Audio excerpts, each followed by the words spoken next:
being creative is very important for me, and it's very easy for me to put it off. Surprisingly, being an artist and everything, you'd think that I would always do it, but I don't care how much of an artist, how much of your career is creativity.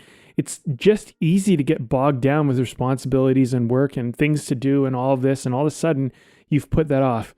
And when you work in a creative field, sometimes your work is not creative, even though you're doing creative work. It's not creatively fulfilling for you.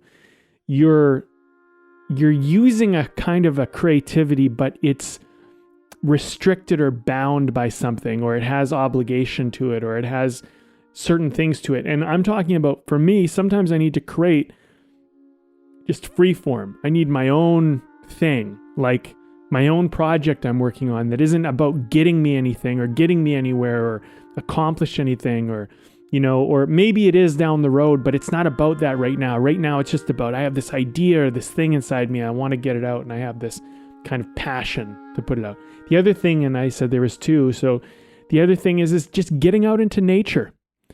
It's such an important one for me, and it's it's just like, I live in a place where going for a hike is like right at my doorstep, really. So there's no excuse, but I will put it off. And I always have things to do when I do this, and it accumulates. And after a while, you don't do it. All of a sudden, the impacts of that happen. So something else I'd like to talk about is when you're not actually doing real self-care, the impacts that catch up with you over time.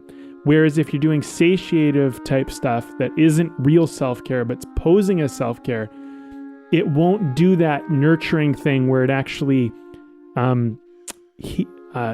nurtures you or heals you.